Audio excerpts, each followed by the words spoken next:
All right, so talking about category B, space margin, skill B1, lane position. And here's what ICBC says about it. To be successful, choose the appropriate, legal, and safe lane position that also provides good visibility and ensures safe space margins. Okay, so as you're driving on a road, examiners paying attention to how you're positioned in your lane, right? So are you hugging the left side of your lane? Are you hugging the right side of your lane? Or are you centered in your lane? Okay, and so we were trying to be centered in our lane. Each side poses its own unique set of hazards. So if we're hugging the left and there's a car passing by, we want to have more buffer between each car. Hugging the right, if this is a curb lane, we run the risk of hitting the curb, which is also not good.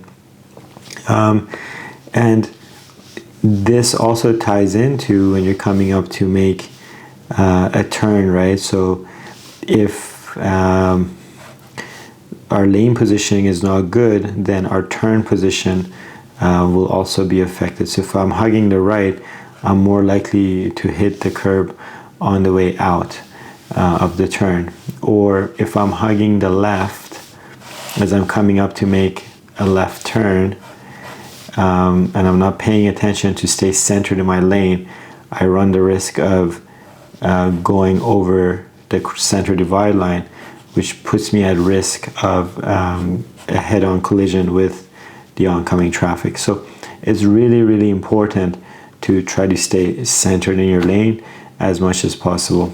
Now, something else with lane position is when you're turning onto a new road, and the road that you're turning onto is a single lane road, but it's a wide single lane road. So imagine you've come up to this stop sign here, and you've shoulder checked, you've crept forward to the left, you've checked, and then it's time to go. As you go, if it's a wide single lane road, you don't want to be driving here on the side, because then when this car approaches, they're going to be thinking, well, why is this car keep moving? I thought they're pulling over, right? So instead, you need to be turning wide and positioning yourself closer to the center divide line as you're driving. So leaving this side over here as a parking lane, okay? This is different than what we were saying here, which is as you're coming up to make a right turn, if there's two lanes there, or it's a regular size single lane road, I need to position myself into the beginning, into the first lane and into the center of this first lane. And here I have just one lane as I turn, but because it's a wide lane, I'm positioning over here so as to not confuse the vehicle behind me. And the other thing is just driving on a windy residential road and you've got parked cars along the side here. What you don't want to do is drive in this position here where you're kind of dipping in and out of the parked cars. They don't accept this on the test. So instead what you need to do is imagine where the center divide line would be on this windy road and position yourself closer to the right side of that center divide line as you're driving.